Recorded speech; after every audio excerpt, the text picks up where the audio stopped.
Di suatu SMA Bioksan, tepatnya 13 hari yang lalu, ada seorang pemuda yang sangat introvert, bahkan saking introvertnya. Ia benar-benar selalu sendiri dan hampir tidak pernah berekspresi kepada apapun dan siapapun. Di balik kesendiriannya, ia adalah pemuda yang sangat pintar dan cerdas. Setiap hari, bahkan setiap waktu, ia selalu menghafal rumus-rumus matematika dan pelajaran yang lainnya juga. Tak heran, ia selalu mendapat peringkat pertama bahkan dalam olimpiade sekalipun. Dan ia bernama Xian.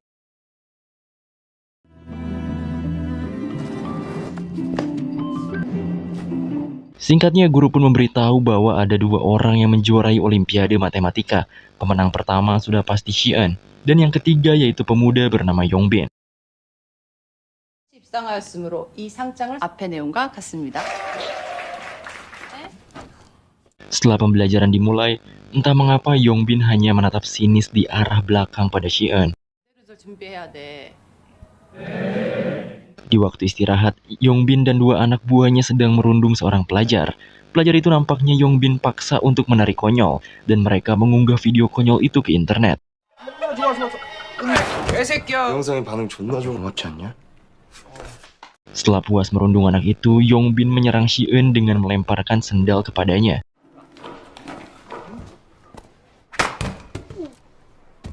야 그래. Tanpa takut sedikit pun, Xian menatap tajam Yongbin dan berkata hati-hati kepadanya. Yongbin makin tersulut emosinya, mereka pun hanya saling menatap tajam. Yongbin nampaknya belum puas. Ia mendekat ke arah Xian. Yongbin juga mengatakan bahwa Xian dibenci dan dijauhi oleh semua murid di kelasnya. Namun Xian mengabaikan omong kosong Yongbin dan malah memerintahnya untuk pergi dan belajar saja. 우리 너 존나 재수없어 하는 거. Tiba-tiba mereka semua dikejutkan oleh klub baseball yang datang dengan amarahnya. Nampaknya mereka mencari pemuda bernama Suho, yang ternyata Suho sedang tertidur pula saat itu. Nampaknya Suho memiliki masalah dengan anak baseball itu perihal wanita, namun ekspresi Suho benar-benar santai dan tidak mempermasalahkan mereka. 우리 나은이가 손날이다 이 개. Anak baseball yang makin dibuat emosi, akhirnya menyerang Suho yang baru saja bangun dari tidurnya.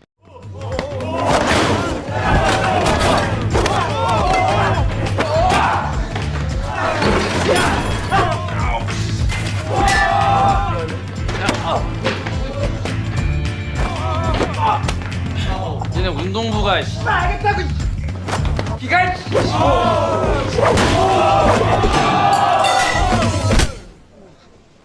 Berhasil mempermalukan mereka dengan mensolo klub baseball, Suho menyuruh kroco mereka pergi saja. Suho sendiri adalah anak yang hanya menjalani hidup dengan apa adanya. Ia juga memiliki fisik yang bagus dan bela diri yang hebat. Namun, walau ia sangat hebat dalam perkelahian, ia tidak merundung anak-anak lain. Melihat Suho semenakutkan itu, Yongbin dan anak buahnya hanya bisa berdiam diri di pojok ruangan. Setelah itu Suho ditatap tajam oleh Xian karena ia menjatuhkan barangnya. Ia pun dengan rendah hati meminta maaf dan mengambilnya. 미안하다. Setelah pulang, Xian bertemu dengan ayahnya.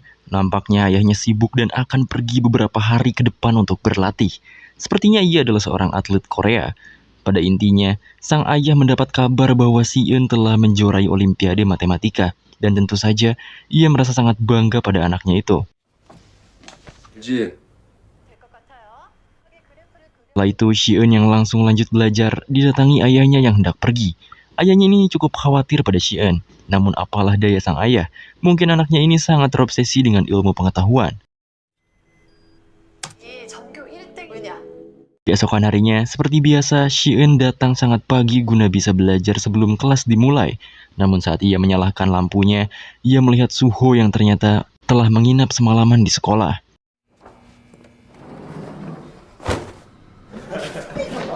Setelah kelas dimulai, nampaknya hari ini mereka akan berolahraga. Di sini Xian nampaknya kehilangan sesuatu, dan ia menoleh ke arah Yongbin. Lalu pelajaran olahraga pun dimulai, di mana Xian sangat lemah soal fisik. Berbeda dengan Suho, bahkan Suho paling cepat, dan sang guru pun menyarankannya untuk memilih masuk ke perguruan tinggi olahraga saja, karena fisiknya sangat bagus.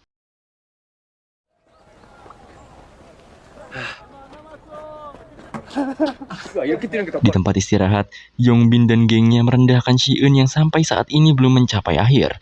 Suho yang melihat hal itu langsung melemparkan sepatunya ke arah mereka. 가져와. Mereka nampak sangat segan, bahkan Suho juga meminta mengambilkan sepatunya lagi. Suho menanyakan nama kroco si Yongbin, yang ternyata ia bernama Jungchan. 548초. 공부도 타냐? 괜찮습니다. Setelah olahraga selesai, Yongbin dan dua temannya mulai meledek Shi-eun kembali, yang ternyata Shi-eun sendiri berada di sana. Shi-eun mendekati Yongbin dan memintanya untuk segera berhenti membulinya. Namun Yongbin dan temannya malah menyerang Shi-eun dengan kasar.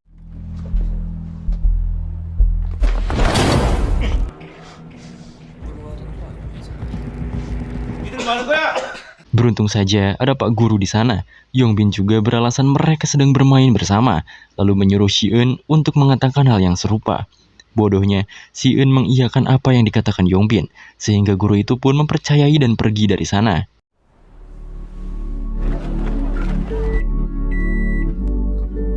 Setelah pulang, ia pun menjalani sisa waktunya dengan kesendirian, dan tak lupa juga dengan belajar lagi. Namun saat sedang asik belajar, ia didatangi oleh seseorang yang mengantarkannya makanan. Setelah dibuka, ternyata itu adalah Suho. Merasa dirinya tak memesan makanan, Shi-eun mengusir Suho. Namun Suho malah masuk ke dalam rumah Shi-eun. Ia bahkan meminta minum pada Shi-eun. Seperti biasa, Shi-eun tanpa berekspresi dan hanya menatap kelakuan Suho yang berterima kasih lalu pergi meninggalkannya. 뭐 이딴 새끼가 다 있죠. 수고. 내일 보자. Besoknya di kelas Shi-eun kedatangan murid baru bernama Bumsok. Setelah masuk jam istirahat, Bumsok didatangi oleh Yongbin dan gengnya. Mereka pun menanyai Bumsok dan ternyata Bumsok pindahan dari SMA Mugang. Yang dimana SMA itu diisi oleh anak-anak elit dan kaya raya. Lalu Yongbin menanyakan apakah ia mengenali pria bernama Jiwon di sana. Bumsok dengan gugup hanya menjawab. Namanya terdengar familiar, namun ia tidak mengenalinya. Pembicaraan mereka terpotong karena Shi-eun meminta Yongbin menyingkir dari tempat duduknya. Namun Yongbin enggan diperintah oleh Shi-eun. Akhirnya Shi-eun cukup kesal. Ia lalu mengambil ballpointnya seakan siap menyerang Yongbin.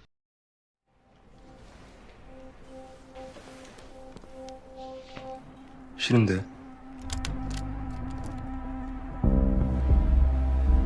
Beruntung saja itu dapat diredakan karena Suho meminta mereka tidak berisik karena ia sedang tertidur. Sontak, Yongbin dan gengnya pun pergi meninggalkan mereka. Bumsok nampaknya memperhatikan bekas luka cekikan Shi-eun. Ia pun berpikir mungkin Shi-eun korban bulian mereka. Bumsok pun lebih memilih untuk diam saat ini. 한줄 모의고는 그 새끼 요즘 미친 것 같지 않냐? Singkatnya, Yongbin dan teman-temannya sedang berada di klub. Mereka membicarakan mengenai Shi-eun yang tak memiliki rasa takut kepada mereka. Yongbin juga berpikiran sama. Jung akhirnya menyarankan Yongbin untuk merusak nilai Shi-eun saat ujian nanti. Karena mereka tidak bisa merusak jiwa Shi-eun, maka mereka akan merusak nilai Shi-eun karena Shi-eun sangat terobsesi dengan nilai akademisnya. Lalu seorang pria dewasa tinggi bernama Seokdae datang menghampiri mereka di klub itu. Ia pun memberikan pesanan Yongbin dan kawan-kawannya, yaitu barang terlarang. Namun sebelum Seokdae pergi, Yongbin ingin berbicara dengannya sebentar. Pembicaraan itu pun berisi pertanyaan mengenai barang haram yang dioleskan ke kulit. Seokdae hanya menjawab bahwa efeknya tidak akan sekuat biasanya. Namun dengan hal itu, paling parah bisa membuat pengguna merasakan pusing bahkan muntah-muntah.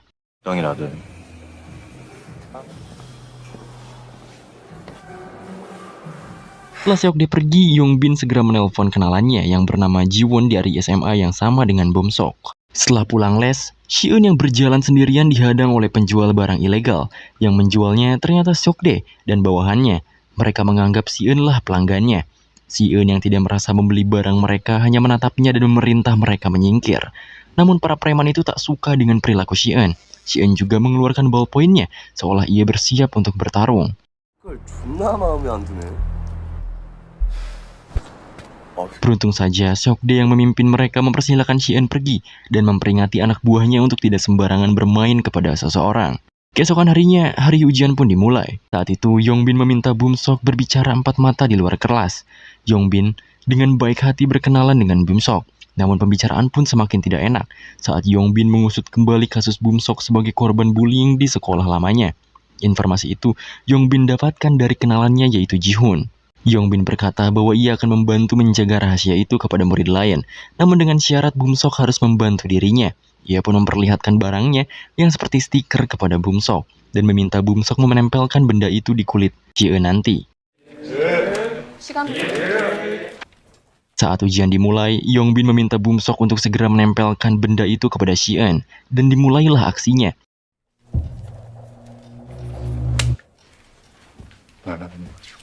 뭐해? 몸도 둔해지고 졸리고. Beberapa waktu kemudian, ia merasa pusing dan aneh. Bahkan ia terpaksa untuk keluar tanpa izin kepada guru. 대상을 그와역하는 법이 있다.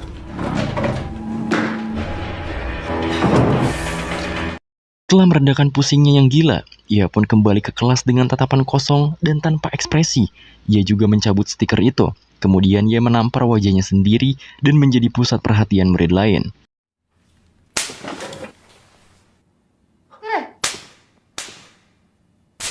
야, 아니에요. Singkatnya, ujian pun telah beres. Para murid memeriksa hasil mereka sendiri-sendiri. Lalu fokus Si-eun terganggu ketika ada satu jawaban yang ia isi salah. 1, 5, 1. Si-eun yang menjunjung tinggi nilai akademik merasa tidak ikhlas menyalahkan jawabannya sendiri. Lalu ia pun memukul mejanya dan membuat satu kelas terdiam karena Si-eun.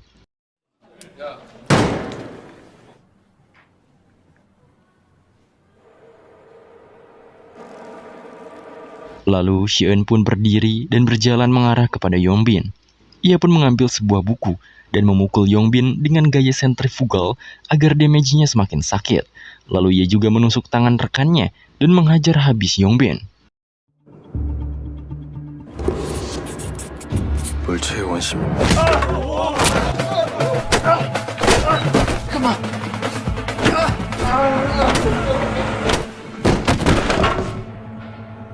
Setelah Yongbin sekarat, Si-eun memperingati Yongbin untuk menghentikan perundungan kepadanya. Ia pun hendak menginjak wajah Yongbin, namun beruntung saja Si-eun didorong oleh Suho agar tidak terlalu berlebihan kepadanya. Si-eun tak memperdulikan Suho dan melempar tempat pensilnya lalu menyerang Suho dengan kursi.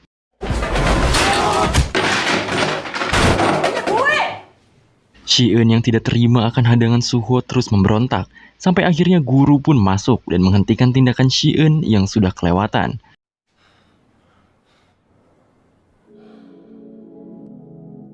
Kejadian itu membuat Si-eun terpaksa pergi kepada Yongbin di rumah sakit dan meminta maaf pada Yongbin dan ibunya. Pada awalnya, ibu Yongbin tidak menerima dan terus meminta Si-eun datang meminta maaf dengan ibu yang bahkan tidak ia miliki.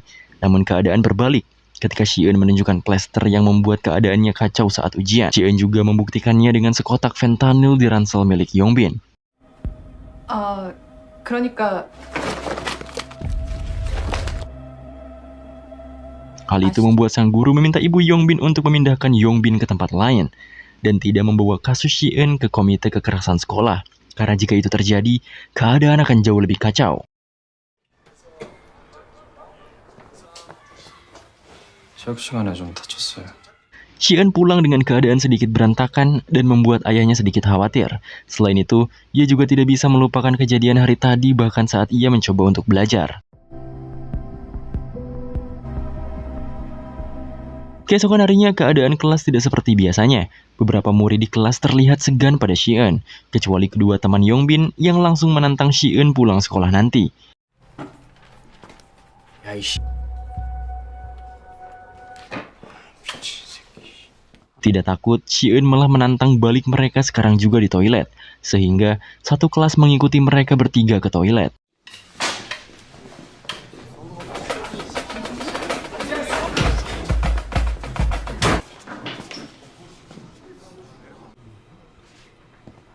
Setelah sampai di sana, Si-eun menutup dan mengunci pintu toilet tersebut. Lalu ia pun mengambil pulpen dari sakunya dan melangkah mendekati mereka berdua hingga mereka terintimidasi.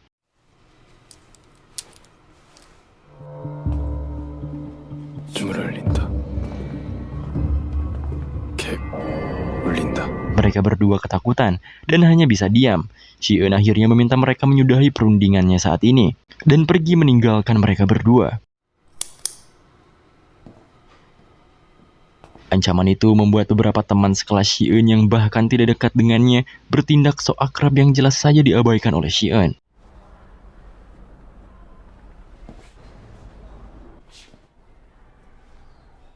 뭐야? 다 어디 갔어? Di rumah sakit, Yongbin dijenguk oleh Sokde. Selain itu, ia juga meminta kakak sepupunya untuk melakukan sesuatu pada Shi-eun. Yongbin bahkan bilang akan memberi berapapun yang kakak sepupunya minta sebagai bayaran. Pulang les, Shi-eun bertemu Suho yang sedang bekerja part-time dan meminta maaf padanya akan kejadian Yongbin. Setelah itu, mereka menjalankan kesibukan mereka masing-masing. 해보자.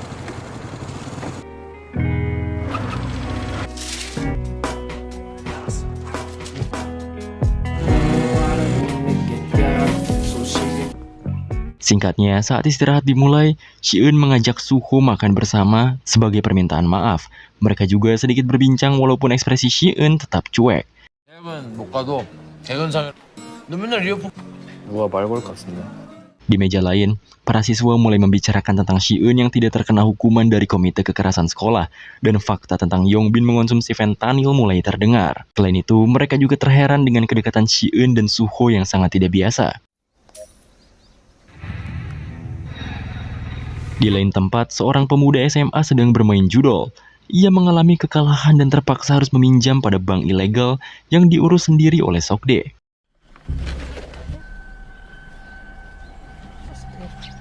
Setelah jadi rentenir, Sokde menemui Yongbin. Ia juga mengenalkan sepupu wanitanya yang bernama Yongyi. Setelah itu, mereka pun membahas mengenai urusannya dengan Shi-eun. Saat keluar dari sekolah, Shi-eun dihampiri oleh Bum-sok. Di sana Bum-sok mencoba meminta maaf pada Shi-eun, namun Shi-eun tetap cuek dan tidak memaafkan Bum-sok. Setelah itu, Shi-eun lalu pergi meninggalkannya.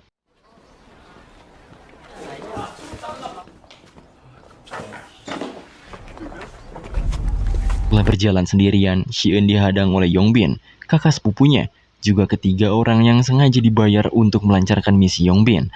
Awalnya, Shi-eun sempat berontak dan mencoba pergi les melewati mereka, tapi malah ditampar oleh kakak sepupu Yongbin.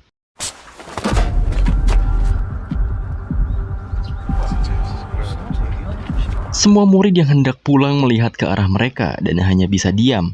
Begitu juga dengan Bum-sok. Shi-eun akhirnya dibawa pergi oleh Yongbin dan backingannya. Bum-sok yang tahu hal itu bersegera menemui Suho yang tertidur. Ia meminta Suho untuk membantu Shi-eun yang dibawa pergi oleh Yongbin. Awalnya, Suho hendak menolak dan memilih pekerjaannya saja, tapi Bum-sok berjanji akan mengganti gajinya hari ini, dan mereka pun segera pergi untuk menyelamatkan Shi-eun.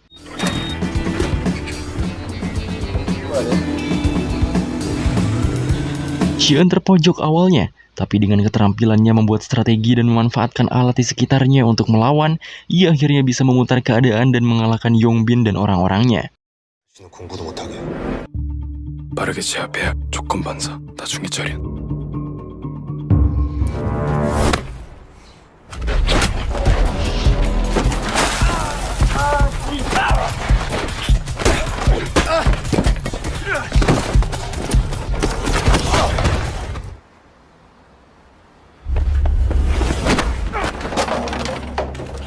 Walaupun hanya bertahan sebentar, pada akhirnya Shi-eun bisa selamat dengan bantuan dari Suho dan Bum-sok.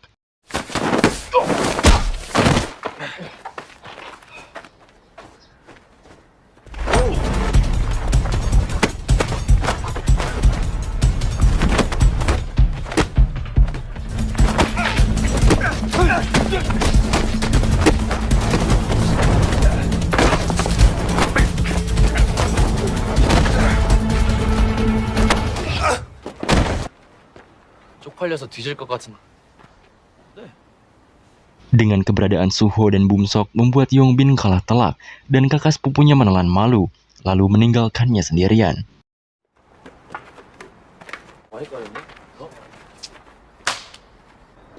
Setelah berkelahi, mereka bertiga pergi ke sebuah tempat makan. Awalnya Shi-eun menolak, namun setelah dipaksa oleh Suho, ia pun mau mengikuti mereka berdua. Namun saat sampai di sana, ternyata mereka malah dimintai membantu Suho dengan pekerjaannya yang tertunda karena membantu Shi-eun. Setelah itu, mereka pun akhirnya mengobrol. Untuk kejadian di hari ulangan, Bum-sok merasa sangat menyesal telah melakukannya pada Shi-eun. Selain karena diancam, ia juga tidak tahu mengenai narkoba berbentuk plester itu. Setelah semuanya terklarifikasi dengan baik, mereka bertiga menghabiskan malam bersama di tempat makan barbeque.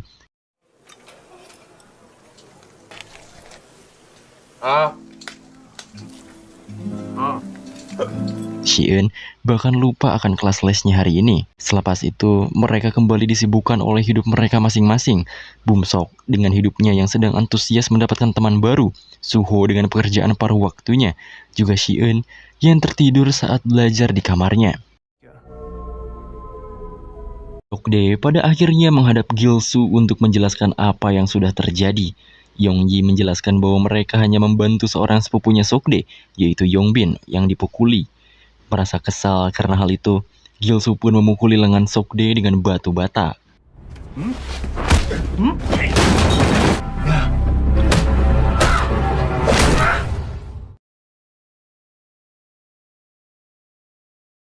Singkatnya, Shi-eun, Suho, dan Bum-sok malah main biliar. Padahal mereka bertemu untuk penilaian mapel. Awalnya Shi-eun hendak pergi sendirian, tapi Suho memaksanya untuk bermain biliar terlebih dahulu. Akhirnya, ia pun terpaksa bermain dan menggunakan hukum refleksi untuk menambah akurasi dari permainannya. 즉, 당구공의 정중앙을 기준으로 약 90%.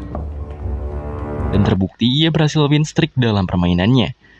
Setelah itu, mereka pun berpisah di mana Suho dan Bum-sok pergi untuk minum, lalu Shi-eun pergi untuk belajar. 졸라. 가고. 그냥 와. Di rumah sakit, terlihat Yongbin kaget melihat lengan Sokdae. Lalu Gilsu pun menjelaskan bahwa itu gara-gara Yongbin. Dengan cara itu, Gilsu pun meminta bantuan kepada Yongbin yang nanti juga ada. Perjalanan pulang, hujan deras turun dan membuat Shi-eun terpaksa membeli payung. Namun di sana, ia malah bertemu dan memergoki Yongji yang sedang maling lipstik. Karena takut ketahuan, ia pun berpura-pura menjadi pacar Shi-eun agar bisa keluar dari toko tersebut. 이거 비 오다. 나 좀 바래다 줘. 그치? 저기 맞. Setelah di luar, Shi-eun yang tidak peduli keberadaan Yongji malah terpaksa diajak makan topoki sebagai rasa terima kasihnya. Namun Shi-eun tak memakan topoki itu. Ia benar-benar tidak peduli dengan apa yang Yongji lakukan. Yongji juga menukar nomor ponselnya agar mereka bisa berteman. Namun yang Shi-eun pikirkan hanyalah pulang. Di lain tempat, Sokdae datang ke kediaman Gilsu sambil membawa mobil nasabahnya yang utangnya kagak kebayar. Ia pun melihat seorang bocah yang sedang dihajar oleh Gilsu karena terjerat hutang olehnya. Namun beruntung, kedatangan Sokdae membuat bosnya itu tidak jadi memukuli si korban dan meminta Sokdae menggantikan perannya. Keesokan harinya, Yongbin yang tampil berbeda mengajak Shi-eun ngobrol baik-baik. Awalnya Shi-eun menolak, tapi karena Yongbin terlihat tidak mengancam, ia pun meluangkannya sebentar.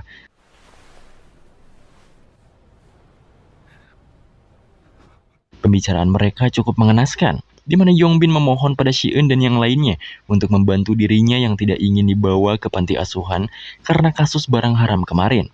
Dengan cara memberi bukti bahwa barang haramnya saat itu bukan miliknya. Dikarenakan mereka mau menolong Yongbin, mereka pun diajak masuk ke rumahnya.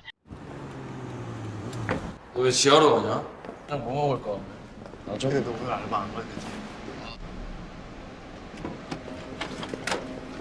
Dan ternyata di sana mereka malah bertemu Gilsu, Sokdae, dan gengnya.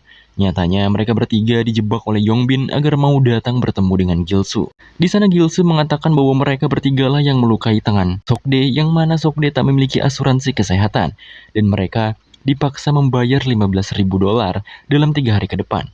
Karena tidak merasa melukai tangannya, Shi-eun pun meminta bukti jika mereka bertiga melukai Sokdae.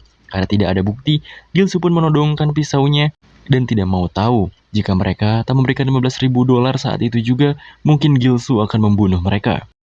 사람도 죽여. 그때까지 돈 안 가져오잖아?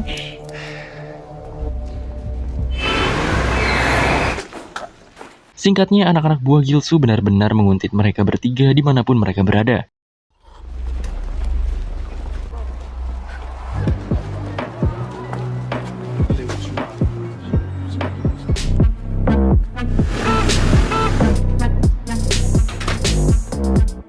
Mengetahui keadaan mulai gak beres, Shi-eun pun mengajak Yongji bertemu di suatu tempat. Setelah bertemu, ia langsung mencecar pertanyaan mengenai siapa itu Gilsu. Yongji dengan senang hati menjelaskan bahwa Gilsu adalah orang yang menyediakan tempat tinggal dan pekerjaan ilegal. Selain itu, Gilsu juga memang gila uang dan tak akan segan untuk membunuh. Lalu ia juga memiliki koneksi dengan gangster sungguhan. 지금도 조폭이랑 줄 있어. 진짜 깡패.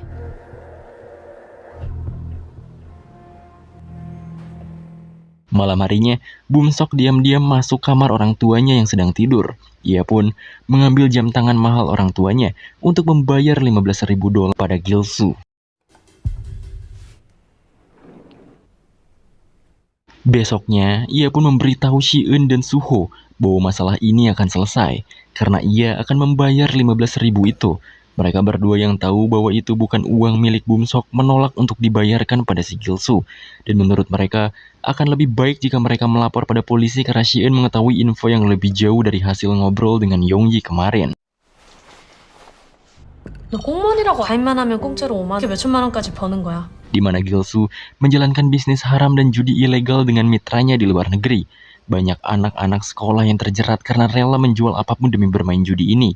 Awalnya, mereka diberikan kemenangan di permainan pertama, namun akan terus dikuras habis sampai ginjal-ginjal mereka. Tidak sampai di situ, Gilsu memiliki data lengkap pemainnya, sehingga saat mereka tidak memiliki saldo, Gilsu akan menawarkan pinjaman agar si korban dapat terus bermain lagi.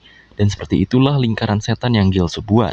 Maka dari itu, Shi-eun akan melaporkan hal itu di mana banyak barang-barang bukti juga di markas si Gilsu ini. Saat pulang, mereka bertiga kembali dicegat oleh Gilsu dan anak buahnya.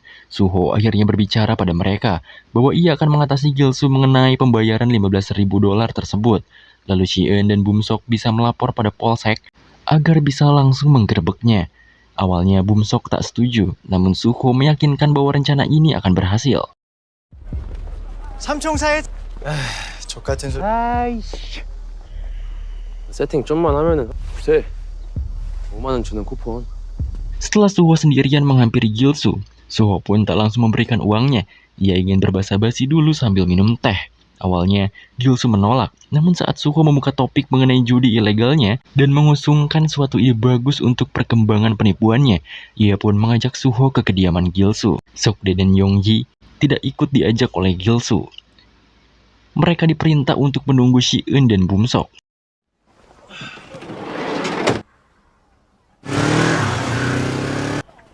잠깐만. Saat Shi-eun dan Bumsok terlihat, Yonggi pun menghampiri mereka. Di sana, Yonggi memberikan alamat kediaman Gilsu yang saat ini OTW membawa Suho. Bumsok nampaknya jadi semakin khawatir bahwa Suho sangat dalam bahaya. Ia pun menghentikan taksi dan berusaha langsung ke kediaman Gilsu dan memberikan uangnya. 내가 가지고 온 돈 주면은 그냥 소 잘못되면 너 어떡하려고 그래. Sokde mempertanyakan apa maksud dan tujuan Yonggi. Ia menjawab bahwa ia berniat menjebloskan Gilsu ke penjara, dengan harapan ia dan yang lainnya akan berubah dan tak terikat oleh keburukan Gilsu. Menurutnya, mereka juga memiliki hak hidup layak sama seperti pemuda-pemuda lainnya.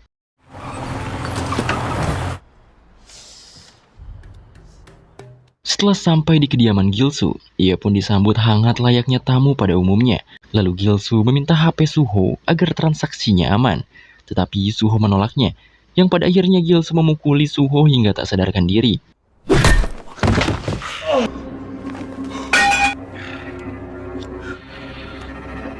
Bumsok juga memberanikan diri untuk masuk ke markas Gilsu. Ia pun menyerahkan $15.000, namun Gilsu menariknya menjauh dari kediamannya.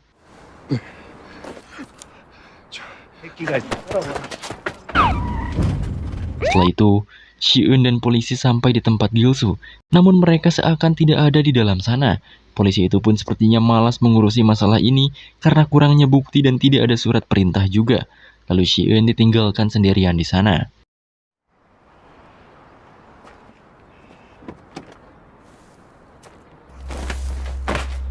Pada akhirnya, Shi-eun mencoba masuk sendirian.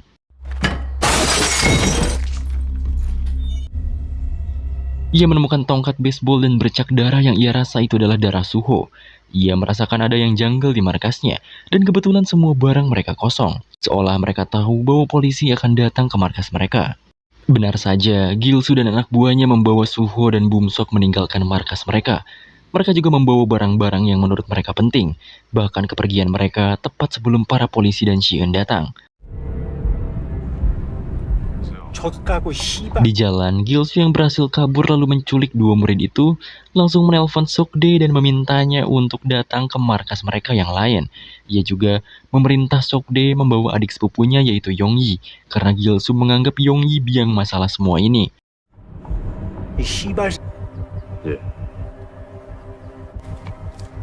Merasa akan menjadi masalah, Sokde akhirnya pergi ke markas Gilsu sendirian tanpa mengajak Yongyi. Namun, Yongyi yang merasa dirinya terlibat dalam masalah ini langsung mengikuti jejak Sokde. Yongyi juga meminta Shi-eun untuk mengikuti dirinya dan menyusul mereka dengan polisi untuk menyelamatkan Suho dan Bum-sok. Shi-eun yang masih berada di markas Gilsu hanya terdiam. Namun setelah diberikan alamat di mana Suho dan Bum-sok berada oleh Yongyi, ia pun langsung berlari tanpa basa-basi.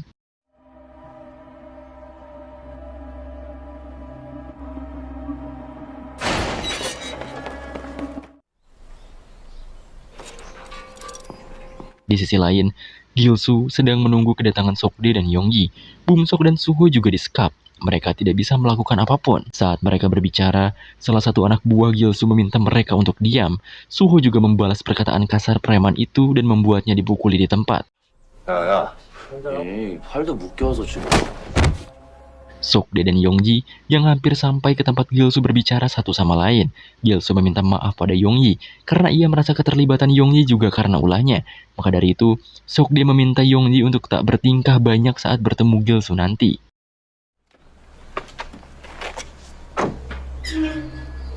Sedangkan Shi-eun ia yang baru sampai, segera masuk ke area sana sambil melapor pada pihak kepolisian. Gilsu yang didatangi Sokde memintanya mendekat.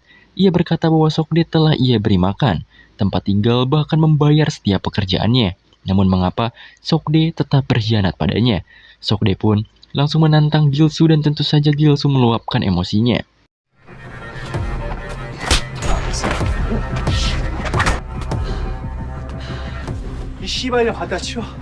Gilsu juga memerintah Sungchan untuk menikam Sokde, yang mana Sungchan ini juga salah satu rekan Sokde yang sudah ia anggap seperti adiknya sendiri. Tentu saja, perintah itu membuat Sungchan hanya bisa terdiam membeku. Gilsu juga mulai bermain-main dengan Suho, Bum-sok dan Yongyi. Ia juga sudah memutuskan untuk menusuk Suho pertama.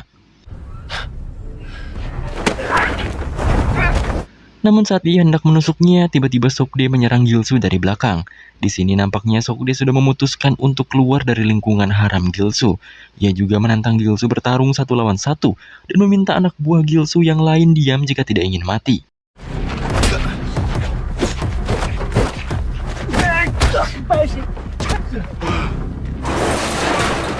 Pada awalnya, Sokde bisa membuat Gilsu tumbang.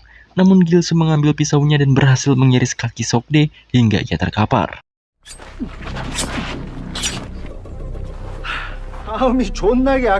Karena kekalahan Sokde, Yongyi menyerang Gilsu dari belakang. Namun sayang, Gilsu malah berhasil membuat Yongyi dicekik hingga hampir mati. Namun cekikan Gilsu itu terhenti karena mendengar sirine polisi dan Shi-eun datang menghampiri mereka.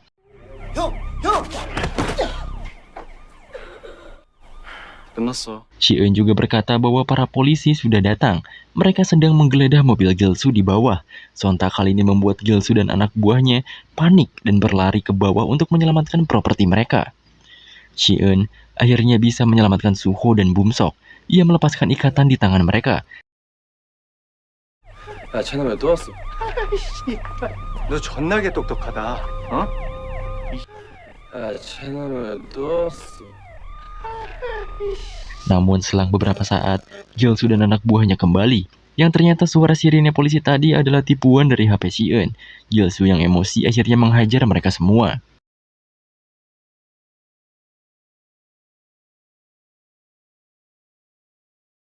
Namun saat ia sampai di gerbang untuk pergi, para polisi sudah berada di sana. Pertarungan antara Gilsu dan Shi-eun juga jadi terhenti karena ada satu polisi yang menodongkan senjatanya pada mereka. Gilsu akhirnya berpura-pura bahwa mereka sedang bermain dan mendekat sedikit demi sedikit pada sang polisi, lalu mendorong anak buahnya pada polisi itu dan kabur meninggalkan semua anak buahnya. Shi-eun yang tak mau kehilangan jejak Gilsu pun juga langsung mengejarnya tanpa takut pada polisi yang ada di sana. Pengejaran Shi-eun membuat Gilsu jengkel. Gilsu pun berniat menyelesaikan Shi-eun di sini, dan Shi-eun juga mengambil tongkat di sana.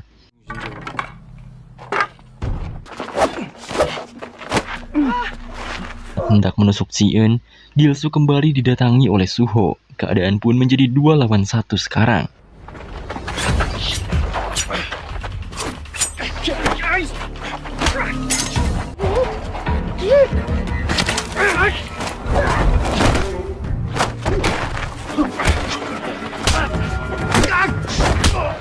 Akhirnya, dengan kombinasi mereka berdua, mereka bisa mengalahkan Gil-soo dan membawanya ke pihak kepolisian. Di sisi lain, Sok-dae yang berhasil kabur malah mengunci dirinya sendiri di dalam tempat itu. Ia meminta Yong-ji dan Sung-chan untuk pergi dari sana karena tak bersalah atas semua ini. Tak lama kemudian, Sok-dae pun dihampiri oleh seorang polisi. Singkatnya, para polisi pun menangkap Gil-soo dan semua anak buahnya. Di sana, Gil-soo juga bertemu kembali dengan Sok-dae. Awalnya, Gil-soo mengancam Sok-dae setelah semua ini selesai. Namun Sok-dae langsung menendang wajah Gil-soo saat itu juga. Si-eun, Suho, dan Bum-sok pun kembali berkumpul lagi.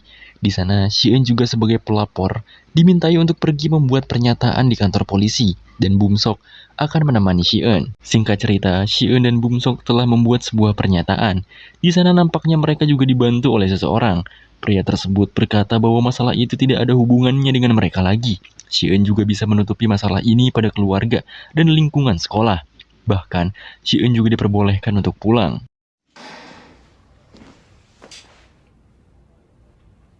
천천히 좀 들어가세요. Setelah Si-eun pergi, Bum-sok langsung bertanya pada pria itu, apakah ia menyembunyikan masalah ini pada ayahnya. Dikarenakan pria tersebut adalah tangan kanan ayahnya Bum-sok, pria itu pun tak bisa merahasiakan masalah ini, dan ayah Bum-sok sudah mengetahuinya. Di luar kantor, Si-eun melihat Yong-ji sedang berdiri sendirian. Ia pun menghampirinya, lalu menanyakan keadaan Yong-ji dan yang lainnya. Sedangkan di sisi Bum-sok, si pria tadi menutup semua jendela ruangan mereka, dan ternyata Gil-soo juga berada di sana. Pria tersebut pun meminta Bum-sok menghajar Gil-soo sekarang juga, dan menganggap Gil-soo adalah karung pasir. Ia juga mempraktekkan tinjuannya pada Bum-sok. 움직이지 마. 원투. 씨발 그 새끼들이 왜 사이 쳐봐. Namun Bum-sok benar-benar tak kuasa memukul. Ia pun pergi dengan perasaan kesal pada dirinya sendiri. Setelah itu, Si-eun dan Yong-ji pada akhirnya menjenguk keadaan Suho di rumah sakit. Mereka juga menceritakan hebatnya diri mereka saat mengalahkan geng Gil-soo dan tertawa bersama-sama. 김길수는 구속. 와가지고 다 내준다고 하더라고. 아, 둘이 계절 어울리네. 야, 그냥 Setelah semua itu berakhir, Si-eun kembali tanpa ekspresi, dengan bajunya yang kusut dan kotor. Ia melangkahkan kakinya untuk pulang. Karena tak bisa pulang begitu saja, akhirnya Si-eun kembali ke rumah sakit untuk menemui Suho dan Yong-ji. Ia membawakan banyak makanan termasuk makanan yang Suho suka. Di sini juga, Suho nampak aneh dengan emosi Si-eun. Cara Si-eun menatap, berbicara dan bersikap benar-benar berbeda, dan membuat Suho merinding sebagai teman sekelasnya. Bahkan Si-eun juga tersenyum saat ia melihat Suho dan Yong-ji makan makanan yang ia bawakan.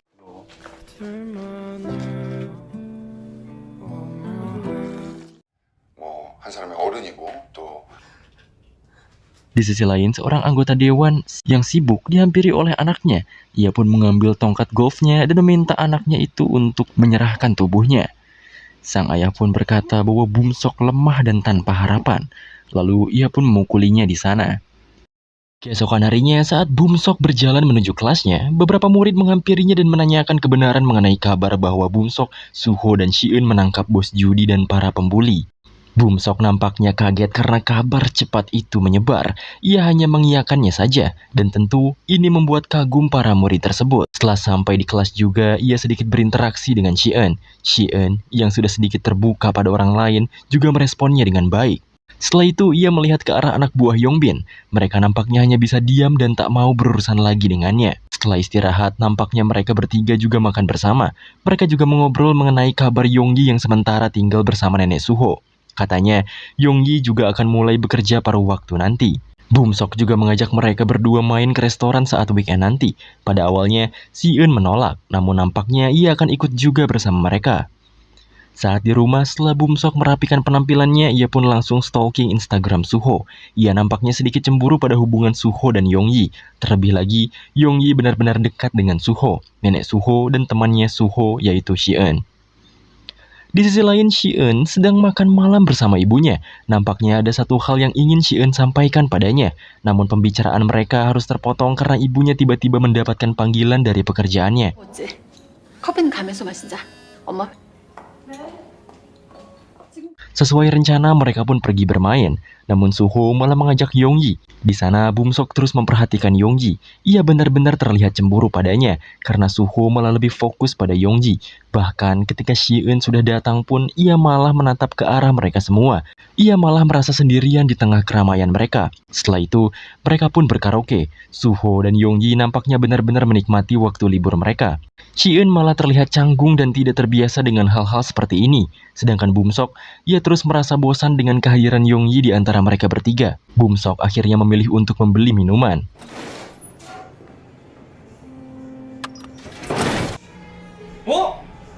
Saat ia berjalan kembali ke ruangan karaoke mereka, Bumsok nampaknya dikenali oleh beberapa orang.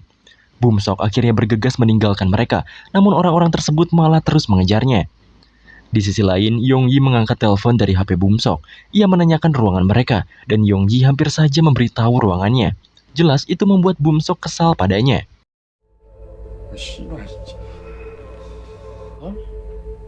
Di sini, suasana liburan mereka menjadi kacau. Yongyi juga pergi dan Suho terpaksa mengejarnya. Saat Shi-eun menenangkan Bumsok, tiba-tiba orang-orang tadi menghampiri Bumsok. Mereka berkata bahwa mereka teman lama di sekolah Bumsok sebelumnya. Bumsok hanya diam saja, seakan ia tak tahu harus berbuat apa. Setelah itu, mereka pun akhirnya memutuskan pergi setelah Shi-eun sedikit mengintimidasi mereka dengan reaksinya. 그럼 나중에 하든가. 그래 미안. Besokan harinya, Bumsok merasa stres di sekolah. Terutama yang ia alami nampaknya kembali merenggut emosinya saat ini. Bahkan ketika para murid lain mengobrol dengan berisik, Bumsok langsung memarahi mereka dan hendak menghajar mereka.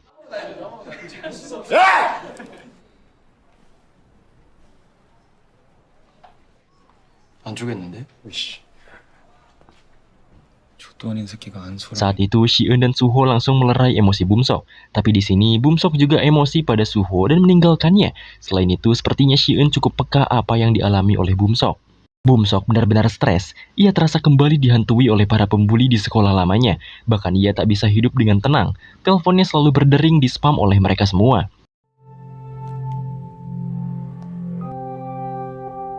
Singkatnya, saat Shi-eun berolahraga bersama Suho, mereka pun membahas keadaan Bumsok sebelumnya yang tak bisa dihubungi sama sekali. Akhirnya, mereka berniat untuk menemui Bumsok nanti. 필요 없다니까. 자. 이 턱은 항상 숙이고 막 패 죽여버리겠대. 가만 안 놔. 패지 말고. Singkatnya, Suho dan Shi-eun mendatangi kediaman Bumsok. Di sana, mereka cukup terkejut dengan rumah Bumsok yang sangat besar. Ketika Suho melihat mewahnya rumah Bumsok, Shi-eun to the point menanyakan keadaan Bumsok. Di sini Bumsok belum mau memberitahu fakta yang sebenarnya.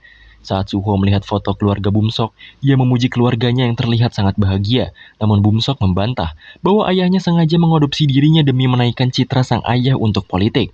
Dan sontak hal ini membuat Shi-eun dan Suho terdiam. Singkatnya, mereka pun akhirnya mengobrol dengan serius soal keadaan Bumsok. Di sini, Bumsok menceritakan masa lalunya saat di sekolah sebelumnya. Ia dibully oleh orang-orang yang kemarin menghampiri mereka di karaoke. Ia juga sering berkunjung ke rumah sakit saat dibully. Bahkan mereka tidak peduli setelah melaporkan pada ayahnya Bumsok. Dan itu juga jadi alasan mengapa ia pindah sekolah. Setelah mendengar semua itu, Suho benar-benar tersulut emosinya. Ia pun meminta Bumsok untuk menghubungi mereka dan ia akan membuat orang-orang itu meminta maaf pada Bumsok.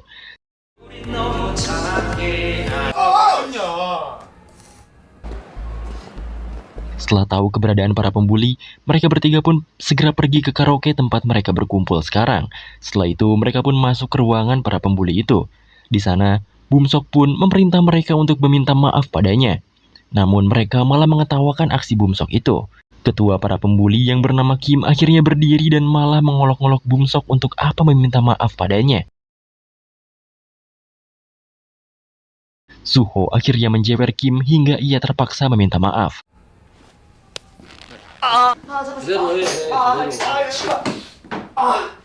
Setelah itu Bumsok pun meminta Kim untuk memukulinya berkali-kali saat ini. Hal itu juga disetujui oleh Suho untuk membuat jera Kim dan temannya.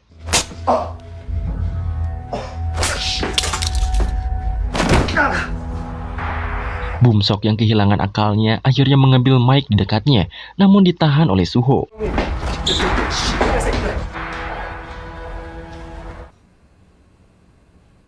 이제 범석이한테 연락하지 마. Setelah Suho membawanya, Suho malah dibuat marah oleh perkataan Bumsok. Bumsok merasa bahwa Suho memperbudak dirinya, membuatnya traktir setiap kali mereka berkumpul. Padahal Suho tak pernah berharap seperti itu pada Bumsok.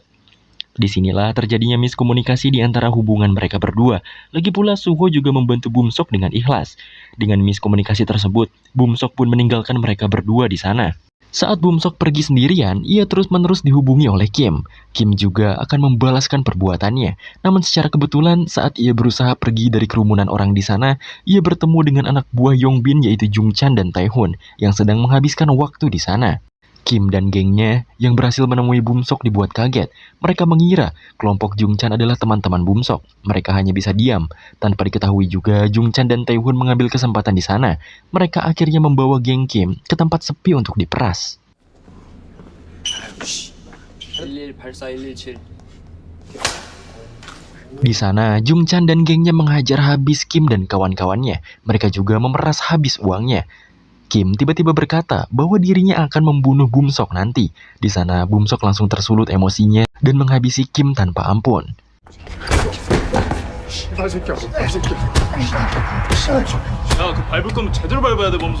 Di sana juga, Jungchan dan gengnya hanya menertawai Kim yang sedang dipukuli oleh Bumsok. Taehoon juga menyuruhnya untuk menghajar lebih keras. Bumsok mengajar mereka sambil teringat pukulan Kim sebelumnya, pukulan ayahnya dan Suho. Ia pun benar-benar melampiaskan emosinya saat ini.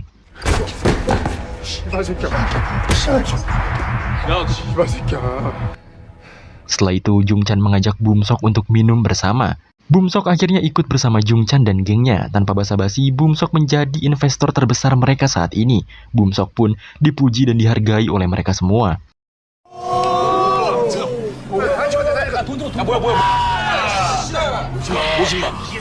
Setelah itu, dengan keramahannya, Jungchan juga meminta Instagram Bumsok. Di sini Bumsok merasa bahwa perlakuan mereka jauh lebih baik daripada Suho dan Ji-eun. Bahkan di tengah-tengah rasa mabuknya, Bumsok juga men-unfollow Suho. Untuk menunjukkan bahwa dirinya juga mampu, Bumsok membawa sebotol minumannya. Lalu ia pun menghampiri meja para wanita cantik. Di sana ia menggoda dan menyodorkan minumannya. Wanita itu pun menyicikan minumannya kepada Bumsok, dan Bumsok pun langsung meminumnya. Setelah itu, ia benar-benar mabuk parah. Keesokan harinya, ketika pembelajaran hendak selesai, Bumsok masuk ke kelasnya. Ia nampaknya telat untuk pergi ke sekolah. Bahkan ketika Ji-eun bertanya padanya, Bumsok malah mengabaikan Ji-eun dan berkumpul dengan Jungchan dan Taehoon. Ji-eun hanya bisa diam dan menatap kepergian temannya itu. 야, 술 잘 먹었다. Saat pelajaran kembali dimulai, Suho menanyakan keberadaan Bumsok, dan kebetulan Bumsok datang bersama grup barunya. Ji-eun akhirnya mendekati Bumsok. Ia meminta waktunya sebentar untuk berbicara berdua. Dalam pembicaraannya, Ji-eun ingin tahu kabar terakhir Bumsok dan mengapa ia malah berteman dengan grup Jungchan. Namun jawaban-jawaban dari Bumsok tak membuat Ji-eun puas. Bumsok juga mengungkapkan keresahannya pada Suho bahwa ia merasa direndahkan olehnya.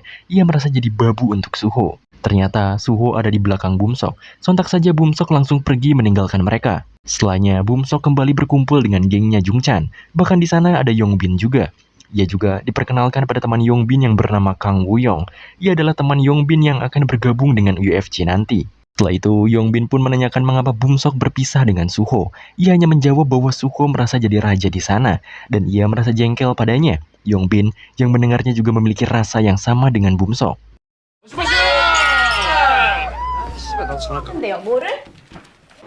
Di sisi lain, Ji-eun yang baru keluar dari lesnya dijemput oleh Suho. Ji-eun juga mau tak mau membantu Suho mengantarkan paket, dan setelah itu mereka pun bersulang bersama. Pembicaraan mereka akhirnya semakin intens, di mana Ji-eun membicarakan soal Bumsok. Ji-eun berpikir mungkin Jungchan dan Taehoon memanfaatkan Bumsok yang kaya. Namun menurut Suho, bisa saja Bumsok sendiri yang menginginkan hal itu. Dia sengaja dengan sukarela membelikan barang-barang dan mentraktir teman barunya, dikarenakan ingin terlihat kuat dan populer agar terhindar dari pembulian. Bumsok benar-benar terbawa arus oleh Jungchan dan Taehun.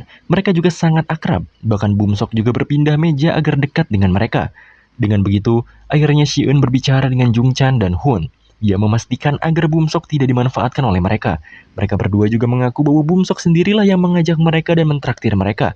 Mereka tidak memaksa apapun pada Bumsok. Saat jam makan siang, seperti biasa Shi-eun bersama dengan Suho. Tampaknya Suho merelakan pilihan Bumsok untuk bersama dengan mereka. Bumsok sendirilah yang memilih bagaimana ia akan menjalani hidup. Tiba-tiba saja, Bumsok dan gengnya datang tanpa mengantri terlebih dahulu. Di sana, Suho pun memberhentikan mereka. Selain Bumsok, Taehun dan yang lainnya hanya bisa menuruti perintah Suho.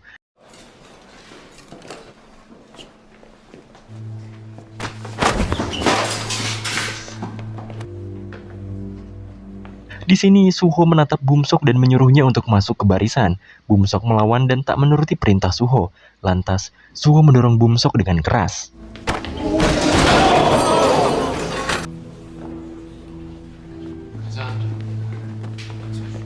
Bumsok dan gengnya dengan kesal menjauh dari area kantin. Bumsok akhirnya berniat menghajar Suho. Ia pun bertanya pada Jung, siapa yang bisa mengalahkan Suho? Mungkin kenalan Yongbin yang bernama Woo-yong bisa mengalahkan Suho karena sama-sama petarung. Bahkan Woo-yong juga membuat live stream dengan pertarungannya sendiri. Singkatnya, Bumsok menemui Woo-yong dan Yongbin. Bumsok akan membayar $1.000 jika Woo-yong bisa menghajar Suho nantinya. Dengan uang yang sangat banyak bagi pelajar SMA, Woo-yong pun menerima tawaran Bumsok dan langsung bergegas ke gym untuk berlatih. Setelah diingat-ingat, Jungchan juga pernah tahu bahwa Suho dan Woo-yong pernah bertarung saat dulu. Namun Suho sudah pensi dan seharusnya dengan skill yang sekarang, Woo-yong bisa lebih unggul dibandingkan Suho. Pada malamnya, Bumsok dan yang lainnya mengikuti Suho yang sedang bekerja paruh waktu dengan motornya. Saat Suho mengantarkan pesanannya, mereka pun memutuskan rem motor Suho. Bumsok benar-benar tidak peduli jika Suho mati sekalipun.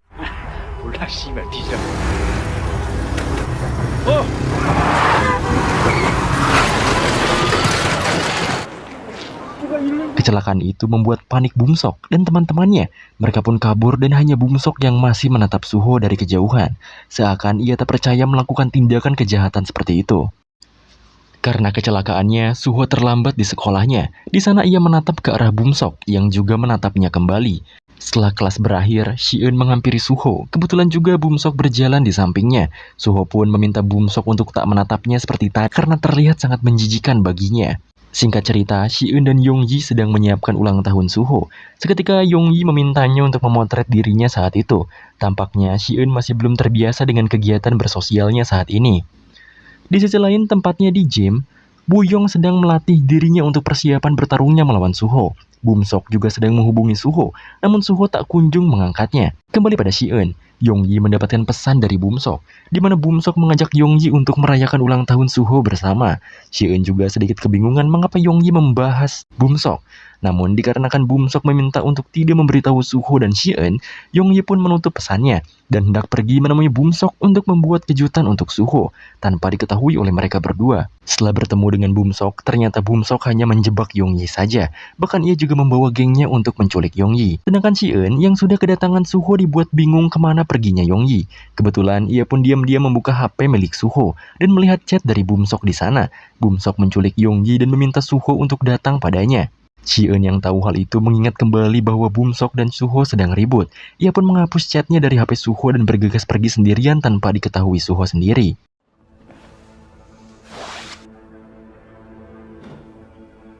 Shi-eun akhirnya sampai di tempat. Ia pun melihat-lihat keadaan bangunan yang terlihat kumuh dan banyak barang yang tak terpakai. 정지물을 잘 이용해야 한다.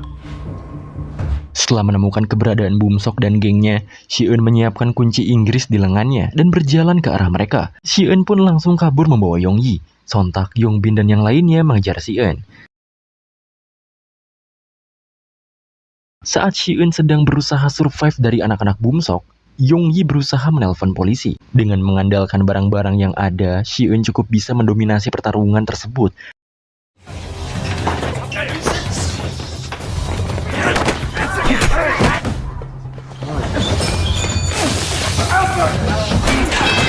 Bahkan ia berhasil mengambil linggis yang Yongbin bawa. Hal ini jelas membuat semuanya ketakutan. Namun semua itu berakhir ketika Woo-yong datang. Kekuatan Shi-eun yang tak sebanding dengan Woo-yong membuatnya terkapar di tengah-tengah geng Bumsok.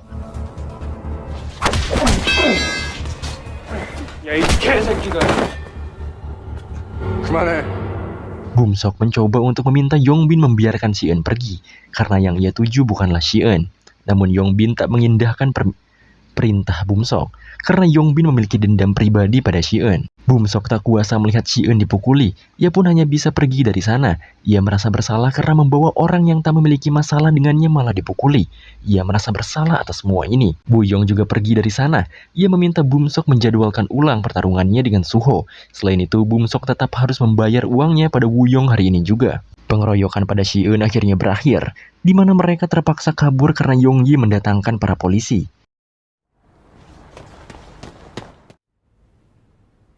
Di sisi lain, Suho yang bangun dari tidurnya merasa kesepian karena semua temannya pergi entah kemana.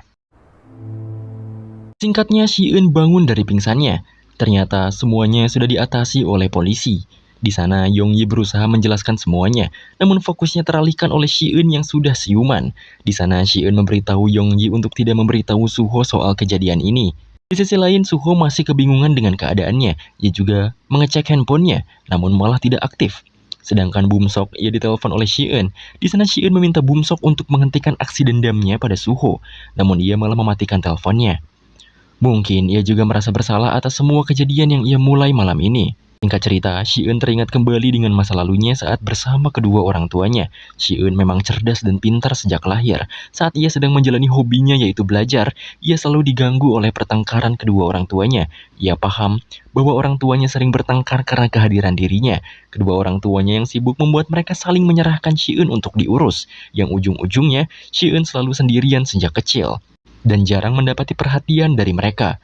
Saat ini, ayahnya tahu apa yang terjadi pada Si-eun. Ia meminta Si-eun menjelaskan secara rinci masalah yang ia alami saat ini. Namun Si-eun enggan menceritakan masalahnya. Dikarenakan ia sudah terbiasa sendirian, bahkan tak pernah bercerita apapun pada ayahnya ataupun ibunya. Lalu, sang ayah pada akhirnya memutuskan untuk memindahkan Si-eun ke sekolah lain setelah keluar dari rumah sakit. Di rumah Bum-sok, seorang sekretaris bawahan ayahnya mengecek keadaan Bum-sok yang sedang mengurung diri sendirian. Setelah itu, ia pun melaporkannya pada tangan kanan sang ayah.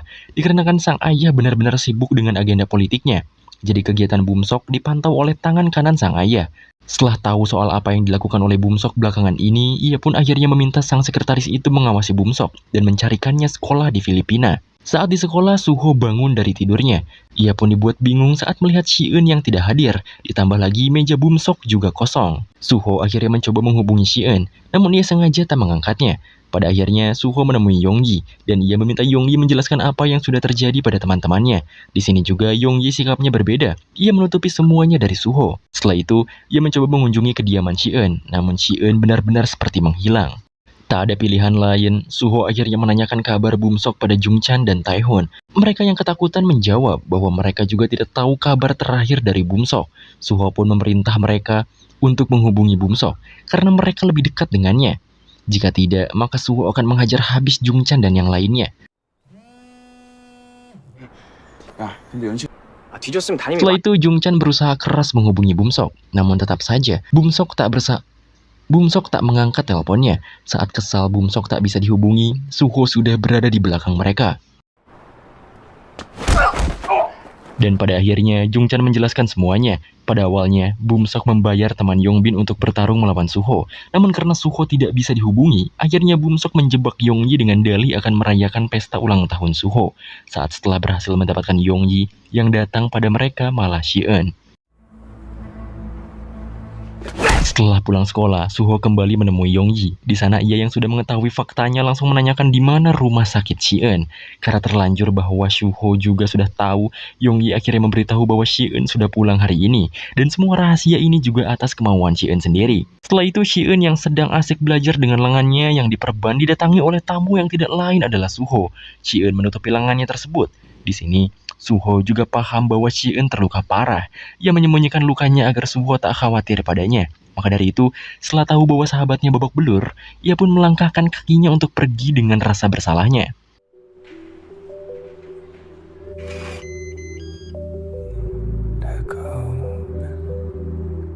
Di sisi lain, ayah Bum-sok yang baru saja pulang langsung memukuli Bum-sok karena selalu berbuat masalah. Ayahnya itu menganggap Bum-sok tak lebih dari hama. Bahkan setelah Bum-sok sekolah di luar negeri nanti, dia tak akan peduli lagi dengan dirinya. Bum-sok yang stres akhirnya memutuskan untuk menenangkan dirinya dan pergi dari rumah. Pada awalnya, pengawalnya memaksanya untuk kembali, namun ia pun berani melawan dan pergi meninggalkannya. Di jalan, Bum-sok mengaktifkan teleponnya lagi dan baru melihat pesan-pesan dari Suho. Sedangkan Suho yang masih memburu Bum-sok menghajar habis Yongbin. Seketika saat ia enak-enaknya menghajar Yongbin, Bum-sok pun menelpon. Bum-sok mengajaknya untuk bertemu di tempat pelatihan bela diri. Setelah Suho menyetujuinya, ia pun mematahkan jari Yongbin, sama seperti Yongbin melukai lengan sahabatnya, yaitu Shi-eun. Bum-sok juga menghubungi Woo-yong. Ia memberitahu bahwa malam ini ia akan membayar Woo-yong jika siap mengalahkan Suho. Singkatnya, Suho sampai di tempat yang dituju. Nampaknya ia sadar akan terjadi banyak hal setelah dirinya masuk menemui Bum-sok. Di sisi lain, Yong-yi juga berusaha memberitahu Shi-eun bahwa Suho telah mengetahui semuanya. Shi-eun cukup terkejut, dan ia langsung bergegas pergi dari meja belajarnya.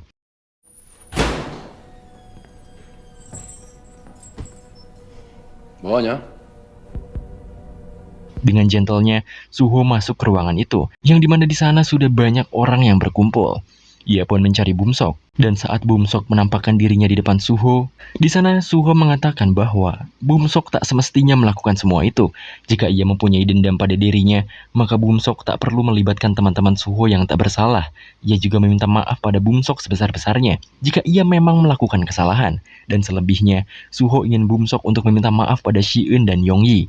Bum-sok yang masih gengsi dan emosi tak mau untuk meminta maaf pada teman-teman Suho. Alhasil, Suho menampar Bum-sok dengan keras. Setelah menggampar Bum-sok, Woo-yong pun yang kenal dengan Suho memintanya segera naik ke atas ring. Dan sebelumnya, Suho meminta waktunya untuk pemanasan bersama para kroconya terlebih dahulu.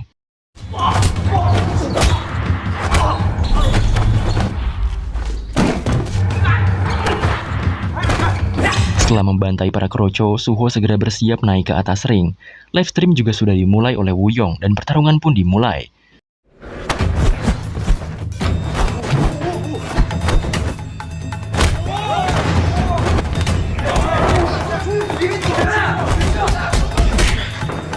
Suho benar-benar hebat.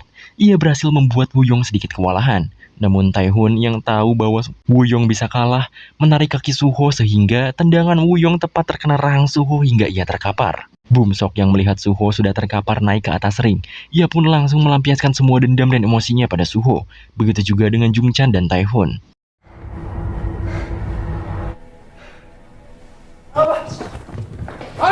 Para pengawas Bum-sok pun kemudian datang dan mengetahui kegilaannya. Ia pun berusaha membawa Bum-sok. Namun seketika, keadaan pun hening saat Jung-chan mengecek Suho yang sudah tidak bernafas.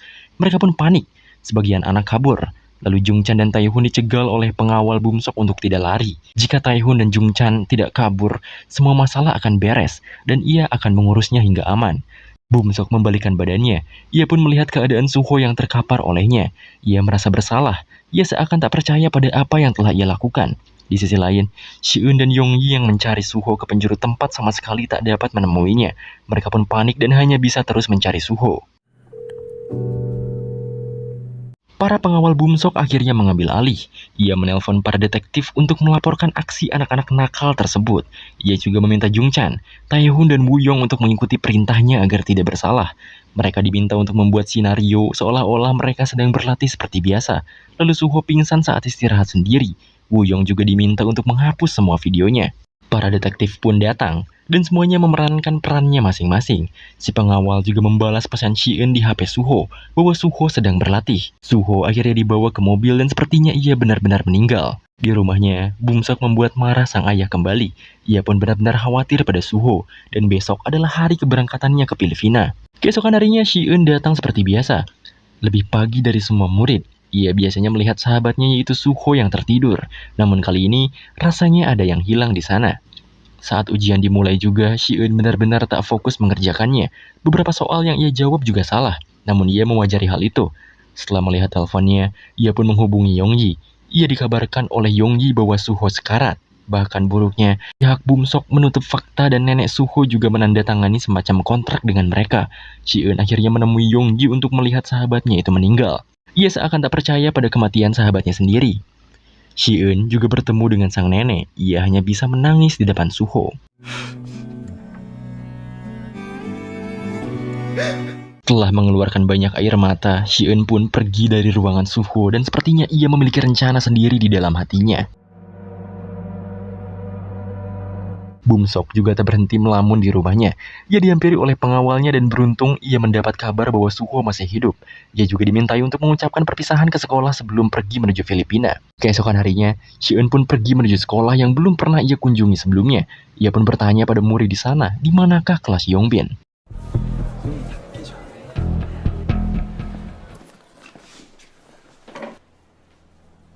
Yongbin memasuki kelasnya. Ia nampak keheranan karena semua teman sekelasnya melihat ke arah dirinya, dan tiba-tiba Shi-eun menghajar Yongbin dengan brutal.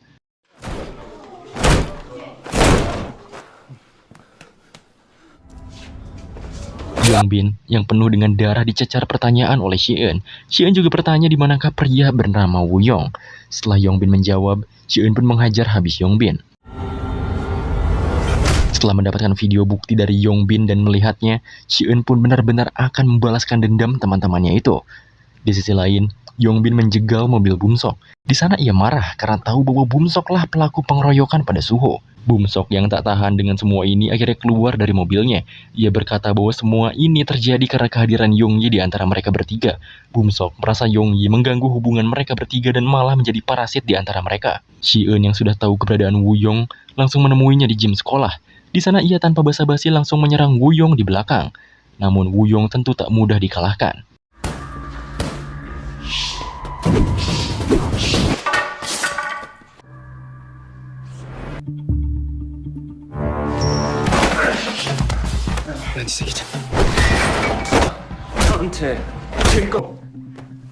Namun Shi-eun tetap terkapar. Tetapi ia tetap berusaha melawan Woo-yong yang jauh lebih kuat darinya.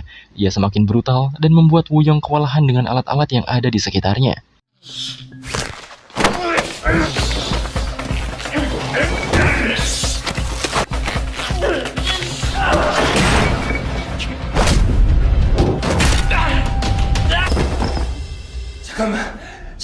Dengan pertarungan yang sadis, Woo-yong penuh dengan darah. Ia meminta maaf dan berkata bahwa semua itu ulah Bum-sok. Namun seperti biasa, Shi-eun tetap menghajar mangsanya sampai kakinya cacat ditimpa oleh barbel. Bum-sok dan ayahnya sampai di sekolah. Di sana sang ayah disambut dengan baik karena ia bagian dari pemerintahan. Ia juga bertanya mengenai seorang murid yang terluka parah guna memastikan dan tentunya semua berjalan sesuai rencana. Sedangkan Bum-sok, sebelum perpisahannya ia melakukan ujian terakhir terlebih dahulu. Di sisi lain, Shi-eun yang sudah tak karuan karena hampir membunuh 2 orang kuat sebelumnya berjalan kembali ke sekolahnya. Ia mengambil perangkat pemadam api dan masuk ke kelasnya yang hening. Tentu saja, ini membuat satu sekolah ramai. Ia pun menghajar semua yang berhubungan dengan Bum-sok. 급히 뭐냐니까.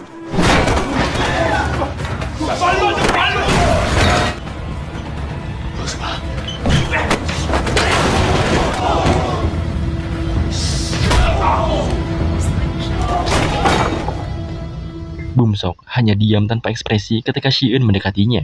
Ia sepertinya sudah pasrah jika Shi-eun membunuhnya di tempat. Di sini, Shi-eun benar-benar ingin menghajar Bum-sok, namun ia sangat tak kuasa memukulnya.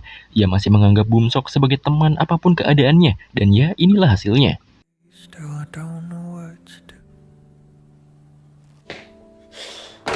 Inilah perjalanan dan mungkin akhir dari emosi sang pendiam Shi-eun. Mungkin ia pemilih dalam menjalin hubungan dengan seseorang. Namun saat ia merasa sudah berhubungan dengan seseorang, ia rela mengorbankan apapun, bahkan hal-hal yang berharga baginya. Salah satunya prestasi dan nilai akademisnya. Ia saat ini tidak peduli dengan hal itu, yang ia pikirkan hanyalah teman-temannya. Setelah itu, Shi-eun kembali ke ruangan Suho. Ia pun tertidur dengan pulas di sana. Shi-eun nampaknya sedikit berhalusinasi jika sahabatnya itu bangun. Suho seolah mengatakan kalimat terakhir untuknya, namun saat melihat kenyataan, ia pun menangisi semuanya. Singkatnya, Bum-sok juga pada akhirnya pergi untuk pindah sekolah ke Filipina. Yong-yi juga memutuskan untuk menjalani hidupnya sendiri. Terkadang ia menghubungi neneknya Suho untuk meminta kabar selanjutnya. Namun ia sama sekali belum menghubungi Shi-eun sejauh ini. Shi-eun juga terpaksa di DO. Semua sekolah di Seoul menolak nama Shi-eun untuk menjadi murid dan hanya ada satu sekolah saja yang bisa menerima. Setelah perpisahan dengan orang tuanya, Shi-eun akhirnya mulai masuk kembali sekolah. Dan uniknya, sekolah kali ini benar-benar sangat kacau.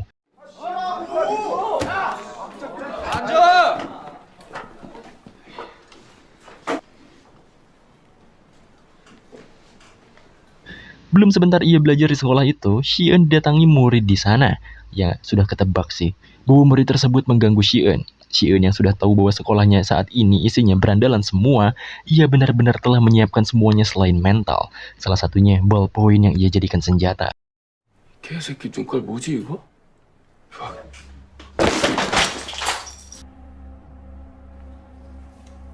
개새끼가 지금 뭐라 그러는 거야?